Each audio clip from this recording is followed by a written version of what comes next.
Let us now discuss about general annuity. It is an annuity where the payment interval does not coincide with the interest conversion period. What does it mean? This means that the length of the payment interval is not the same as the length of the interest compounding period. Unlike with a simple annuity, payment interval is the same as the interest interval. Here, payment interval is not the same as the interest interval. Let us take this example. Monthly payments of 5,000 where interest is at 3% compounded semi-annually. Here, the payment interval is 1 month for monthly payments and the interest interval is 6 months for the interest compounded semi-annually. Now, let us discuss about present value of the general ordinary annuity. Here, we will be talking about payments happen at the end of every payment period, having different payment interval and interest interval. Let us take this example. Mrs. Semi-annually is planning on having an annual gross income of 100,000 at the end of every year when she retires at the age of 65. She is planning for the account to be empty by age 78, which is the average life expectancy for a Canadian woman. If the account earns 5% compounded semi-annually, what amount of funds needs to be in account when she retires? So here, she is planning on receiving 100,000 at the end of every year. That is why it is an ordinary annuity. And having 5% compounded semi-annually. As you can see, payment interval of every year is not the same as the interest interval of semi-annually. That is why it is considered as general ordinary annuity. So, upon retirement of 65 years old, she wants to receive 100,000 pesos at the end of every year from the age of 65 until the age of 78. So for 13 years. So for 13 years, she is planning on receiving annual gross income of 100,000 pesos at the end of every year, starting from her age of retirement, which is 65.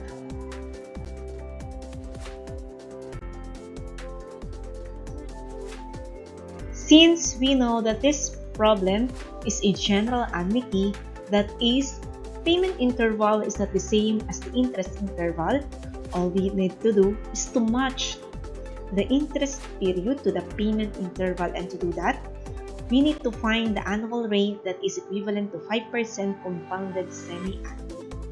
Just follow these steps.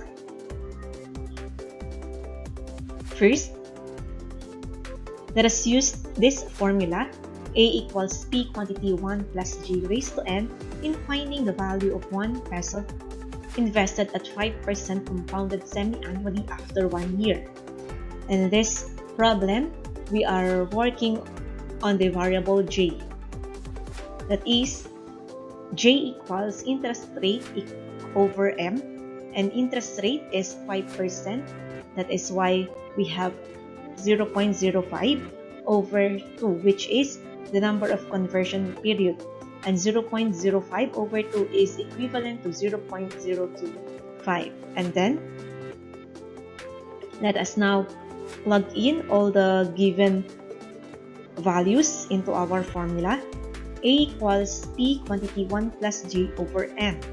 So, P equivalent to 1, J is equivalent to 0.025, and then N, which is equivalent to 2, which is also the number of our conversion period.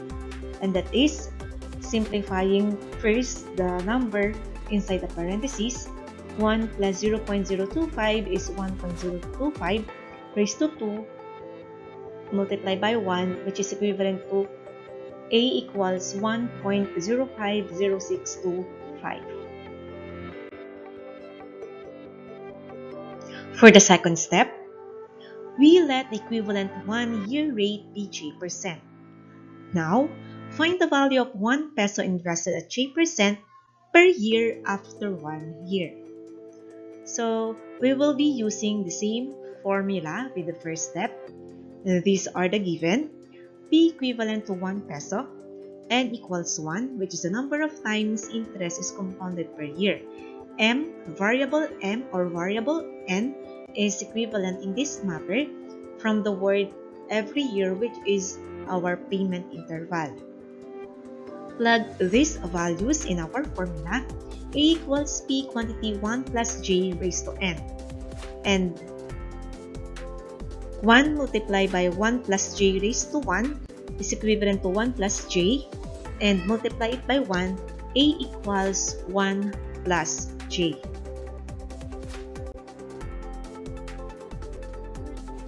Now, from the first step, we got A equals 1.050625, and for the second step, we got A equals 1 plus J.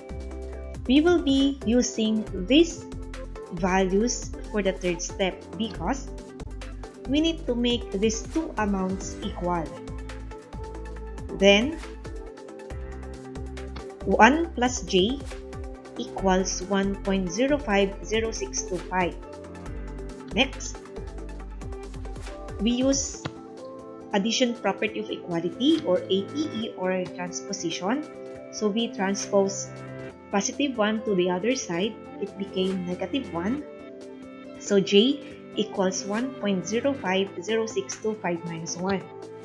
And J is equivalent to, the difference is 0.050625. Thus, the equivalent annual rate is 0.050625 or 5.0625%. We now proceed with the fourth step. And let us use this formula in finding the present value of the general ordinary annuity, which is P equals R bracket 1 minus quantity 1 plus J raised to negative M over J. So the value of J, which we got from the previous step, which is J equals 0.050625, and N equals 13 for 13 years, from 65 up to 78 years, and then 100,000 regular payments upon retirement. Then plug these values to the given formula. P equals 100,000, 1 minus quantity 1 plus 0.050625 raised to negative 13 over 0.050625. First, we need to simplify the numbers inside the parentheses. So getting the sum of that number is 1.050625, and then raise it to negative 13, which is 0.5262347214. Next, getting the difference and then the quotient, 1 minus 0.5262347214 divided by 0.050625 is 9.3583264909, and multiply it by 100,000. We have 935,832.64909. Thus, Mrs. Nemi annually needs to have 935,832.64909 centavos in her account at the age of 65 at the start to receive 100,000 pesos annual payments for 13 years. Now, let us now proceed with the discussion of future value of general ordinary annuity. Let us take this example. Mr. Monthly wants to invest 25,000 pesos at the end of every 6 months at 4% compounded monthly for a term of 10 years. What will be the maturity value of the investment? So here is the illustration. He wants to invest 25,000 at the end. So it is an ordinary annuity of every 6 months. So the payment interval is semi-annual at 4% compounded monthly. So the interest interval is monthly. As you can see, it is a general annuity because payment interval is not the same as interest interval. So we're looking for the future value or maturity value of investment after 10 years.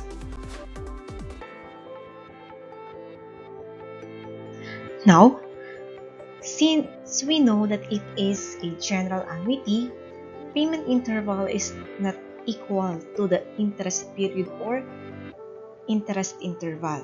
So payment interval is 1/2 year, and then the interest interval is monthly.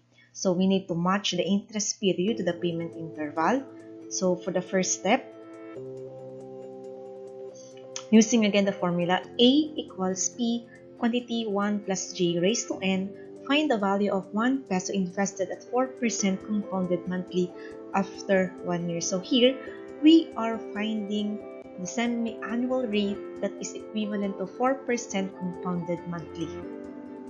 And then our J, it is equivalent to interest rate over M, which is the number of conversion period. So our interest rate is 4% compounded monthly. So 0.04 over 12 is approximately, it is 0.003333. And then plug these values to the given formula. A equals P quantity 1 plus J raised to N. And then A equals 1 quantity 1 plus 0.0033 raised to 12.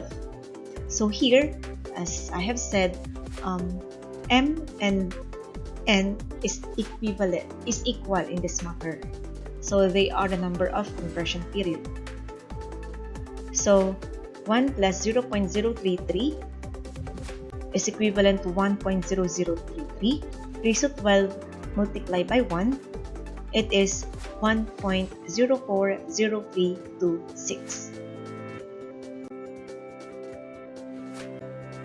For the second step, we let the equivalent 1/2 year rate be G%. Note the equivalent yearly rate would be 2G%. As you noticed in our previous example, we just let our yearly rate to be G%. Why? Because the payment interval there is annually. So here, our payment interval is semi-annual. That is why we need to multiply J% by 2, so it is 2G%. Now, find the value of 1 peso invested at J% for 1/2 year after 1 year. So these are the given. P equals 1 peso, N equals 2, which is the number of times interest is compounded per year. So, as I have said, M and N is equivalent in this matter. They pertain to the number of times interest is compounded per year. Using the same formula we have in the previous example, A equals P quantity 1 plus J raised to 2. And then, substituting all the given values in our formula, A equals 1 quantity 1 plus J raised to 2. And then 1 plus J raised to 2 multiplied by 1 is quantity 1 plus J raised to 2.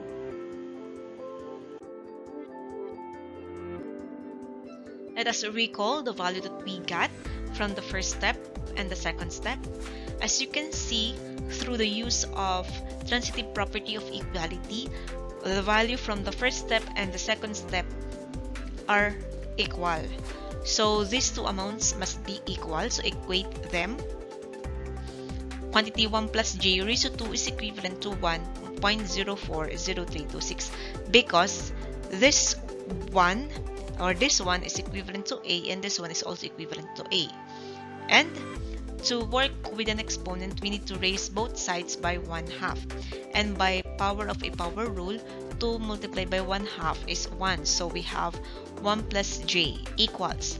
So if we have an exponential power, it will result to a radical symbol. So square root, it is equivalent to square root of 1.040326.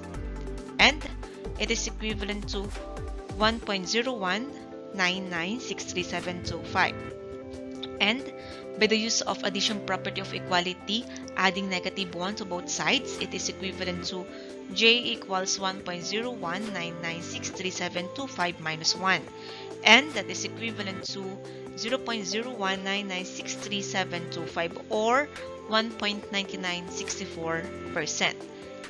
So, the equivalent 1/2 year rate is 1.9964%. Last step, we need to use this formula in finding the future value. Here are the given: monthly payment of 25,000, interest rate of 0.019964, and then n equals 20 terms. Simply multiply 2, which is the interval interest of twice a year, and then for 10 years. Plug this given value to our formula. R is replaced by 25,000 and J by 0.0199664 and N by 20. So, the sum of this number inside the parenthesis is 1.019964 raised to 20 minus 1 over 0.019964 multiplied by 25,000. And to simplify number in the numerator, simply raise this number by 20 and get the difference. So it is 0.4848988,436. Divide this number by 0.019964 and multiply it by 25,000. It is 607,216.5443. Therefore, the maturity value of an investment after 10 years is 607,216.5443.